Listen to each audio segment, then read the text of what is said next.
नमस्ते, मेरा नाम डॉक्टर भूषण सूद है और मैं पिछले लगभग 20 सालों से कनाडा में हूँ। और उससे पहले मैं चंडीगढ़ में अपनी प्रैक्टिस करता था डेंटिस्ट्री की। और उससे पहले मैं अमृतसर में था, डेंटल कॉलेज अमृतसर में। I did my BDS from there. और उससे पहले गवर्नमेंट कॉलेज होशियारपुर से मैंने बीएससी की है। उसी शहर में मैं जन्मा पला हूँ। एक बिज़नेस कम्युनिटी से बिलोंग करता हूँ। मेरे पेरेंट्स ने स्ट्रगल करके अपने आप को इस्टेब्लिश किया सिटी में। वो भी गांव टाउन, छोटे टाउन से आए थे और हमें बड़ी अच्छी तरह से उन्होंने बड़ा किया। आज की जो मैं ये वीडियो आपके साथ शेयर करने जा रहा हूँ, इसका मेन ऑब्जेक्टिव है कि मैं आपके साथ अपने ज़िंदगी के वो एक्सपीरियंस शेयर करूँ जिससे सबको तो ना सही, लेकिन काफ़ी दोस्तों मित्रों को, सुनने वालों को लाभ हो सकता है। तो इस उद्देश्य से मैं आज की ये वीडियो बना रहा हूँ। तो इस वीडियो में मैं ये एक्सपीरियंस शेयर करना चाहता हूँ कि ज़िंदगी में जिसको एनलाइटनमेंट कहते हैं, उसका अपना अपना तरीका है। किसी को जंगल में बैठ के समाधि लगा के घंटी बजती है, किसी को घर में रह के अपने काम काज करके भी घंटी बजती है, एनलाइटनमेंट होती है। तो मेरे साथ भी कुछ ऐसे तजर्बे हुए हैं जो मैं डेंटिस्ट्री की प्रैक्टिस करते करते मैंने अपने जो मेरा इंटरेस्ट था उसमें शिफ्ट देखा। मेरा शिफ्ट हो गया ये जानने के लिए कि जो इनर वर्ल्ड है, जो ये अंतर ध्यान लगाते हैं, उससे क्या कनेक्शन मिलता है, उससे क्या लाभ होता है। तो मैं आपको सबसे पहले मेरे जीवन में घटने वाली जो एपिसोड है वो शेयर कर रहा हूँ। मैं डेंटिस्ट्री करके पीजीआई से मैंने अपनी रेजिडेंसी की। तो मेरी जो पहली प्रोफेशनल पोस्टिंग थी वो हिमाचल के एक छोटे से टाउन में, बहुत ही रिमोट टाउन है, अब तो बड़ा हो गया है, पर I am talking about like 1980, आज से व्हाटएवर 42 ईयर्स बैक। तो वो इतना डेवलप नहीं था, छोटा कस्बा था। तो उसमें मेरी as a dental doctor posting हुई। उस जगह का नाम है चौपाल, जो कि हिमाचल प्रदेश में शिमला से ऊपर अपर शिमला बोलते हैं, वहाँ पर लोकेटेड है। मेरे मन में बड़ी तमन्ना थी, एक्साइटमेंट थी कि बड़े शहरों में तो हम रहते हैं, होशियारपुर सिटी था, चंडीगढ़ सिटी था। तो मैं जैसे मूवीज़ में देखते थे तो दिल में था कि छोटे शहर में, पहाड़ों की वादियों में उन लोगों की सेवा करें जिनके पास फैसिलिटीज़ नहीं हैं। उस उद्देश्य से मैंने वो पोस्टिंग एक्सेप्ट की और वहाँ चला गया। वहाँ कोई ज़्यादा प्रोफेशनल काम नहीं था, ना ही मेरे पास इक्विपमेंट थी। इवन जो बेसिक इक्विपमेंट है, आपकी चेयर या जो 3 आपने देखा होगा डेंटिस्ट यूज़ करते हैं, एक सुई सी होती है, एक ट्वीज़र होता है, एक प्रोब होती है, तो वो भी वहाँ नहीं थी। तो सारा दिन निकालना बड़ा मुश्किल होता था। तो सुबह या शाम जब भी फुर्सत मिलती तो एक लंबे टाइम के लिए किसी दोस्त को पकड़ा और हाइकिंग पे निकल जाते थे, या सड़क के ऊपर ही वॉक कर ली 2, 4, 5 किलोमीटर। ऐसा हमारा चलता था वहाँ पे। तो टाइम पास करने के लिए थोड़ी और एक मुश्किल थी वहाँ पे, जो लोकल लोग थे उनका रहन सहन में भी, या उनकी लैंग्वेज हमारे साथ थोड़ा सा वो गैप क्रिएट करती थी। एनीवेज, तो धीरे धीरे करके मैंने देखा कि वहाँ पर कुछ लोग 30-40 पीपल ऐसे हैं या 20 पीपल ऐसे हैं जो लोकल नहीं हैं। यहाँ तो वो 1, 2, 4 नीचे पंजाब से पोस्टेड हुए हैं।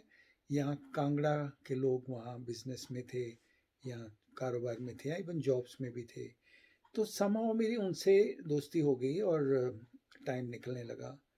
तो ऐसे एक लोकल टीचर थे स्कूल के, उनको हम शास्त्री जी कहते थे।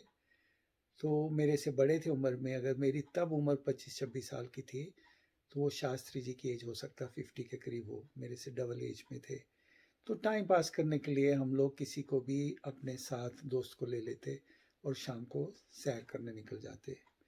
अब शास्त्री जी के साथ जब मैं 1-2 बार सैर पे गया तो मैंने उनसे पूछा कि उनकी विद्या क्या है, क्या पढ़ाते हैं, कैसे हैं।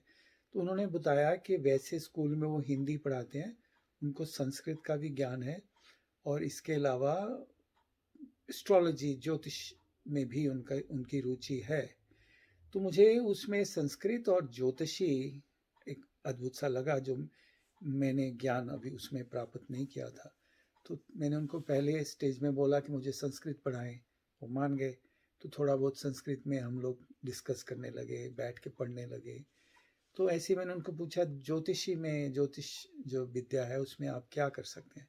बोलते कि मैं प्रिडिक्ट करता हूँ, और प्रिडिक्शन में मैं फ्यूचर इवेंट्स, पास्ट इवेंट्स बता सकता हूँ, देख सकता हूँ। तो मुझे उनसे बातचीत करने में पता चला कि एस्ट्रोलॉजी एक मैथमेटिकल सब्जेक्ट है।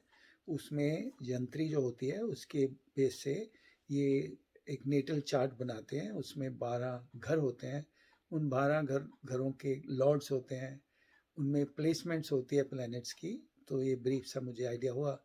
तो उन्होंने मेरा चार्ट बनाया और कुछ दिन लिए, 5-7 दिन लिए, 4 दिन लिए। तो मुझे कहने लगे कि हाँ मैंने आपका चार्ट देखा है, तो मैं आपको कुछ बता सकता हूँ। हम लोग सैर ही कर रहे थे, बड़े कैजुअल थे, कोई ऐसा नहीं कि कोई इस मूड में थे कि उन्होंने बड़ी अध्ययन करना है, पढ़ाई करना है। तो मुझे बताने लगे कि मैंने तुम्हारे बारे में कुछ चीज़ें नोट की है। उनमें से पहली चीज़ ये है कि तुम्हारी शादी है वो इंटरकास्ट होगी। तो उन दिनों में हमारे घरों में यही था कि अपनी क्लैन जो होती है, अपना कुटुंब जो होता है, उसके अंदर ही लड़की से शादी करते हैं। जैसे मैं सूद हूँ, तो सूदों में भी हमारे गोत्र हैं, तो गोत्र सेम नहीं होगा लेकिन सूदों में ही शादी होगी, ऐसा प्रथा थी। तो मुझे बड़ी हैरत हुई, मैंने कहा ऐसा क्यों होगा? मेरे माँ बाप तो सूद लड़की ढूंढेंगे और मेरी शादी करेंगे, तो मैं बाहर सोच भी नहीं सकता। बोले ऐसा नहीं है, तुम्हारा 7वें घर में राहु है और शायद मंगल के साथ है, और तुम्हारा ये बताता है कि तुम्हारी इंटरकास्ट शादी होगी, तुम्हारे क्लैन में शादी नहीं होगी। मैंने उनकी बात सुनी, कहीं भी ध्यान में नहीं था कि ऐसा कोई चांस है, तो मैं उनकी बात सुन के मान गया। दूसरा उन्होंने बोला कि तुम्हारे ये जो 7वें घर में राहु है, ये मेरे को मेरे जन्म स्थान पर सेटल होने नहीं देगा। तो जो भी मेरी सेटलमेंट होएगी लाइफ में, वो जन्म स्थान से हट के दूर कहीं होगी। तो मैंने उनकी बात सुनी। वैसे तो मैं पोस्टेड था चौपाल में और मेरी सिटी है होशियारपुर, पर मेरे मन में था कि थोड़ी देर ये जॉब करनी है, हमने तो अपने वहाँ जाके प्रैक्टिस करनी है। तो मेरे मन में था कि नहीं, सेटल तो अल्टीमेटली मेरे को होशियारपुर में होना। तो बोलते ऐसा पॉसिबल नहीं है, तुम जब यहाँ भी सेटल होंगे शायद अपने जन्म स्थान से दूर रहोगे। मैंने उनकी बात सुन ली। तीसरा मेरे को बोलते हैं कि जिस लड़की से मेरी शादी होगी वो स्किन से फेयर कलर की होएगी, सुंदर होएगी और धनी भी होएगा परिवार। तो मैं उनकी बातें सुनी और मेरे दिमाग में रह गई। फिर टाइम वेंट ऑन, वहाँ से मैं जॉब छोड़ दी, कहीं और चले गए, वो तो स्टोरी बाद में शेयर करेंगे। But later on in my life all the 3 things has happened already.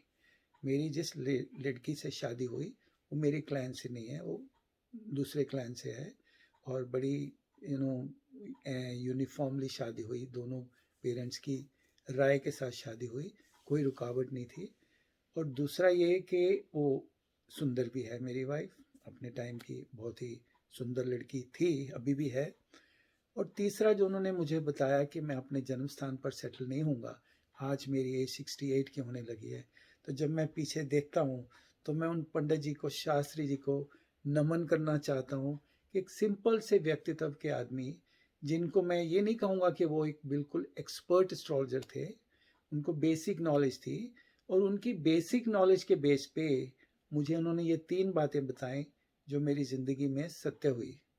तो यहाँ से जो टिप्पणी हमें मिलती है, जो आध्यात्मिक, जो एनलाइटनमेंट मिलती है, वो ये है कि ज़िंदगी जो चल रही है डोरी किसी के हाथ में है।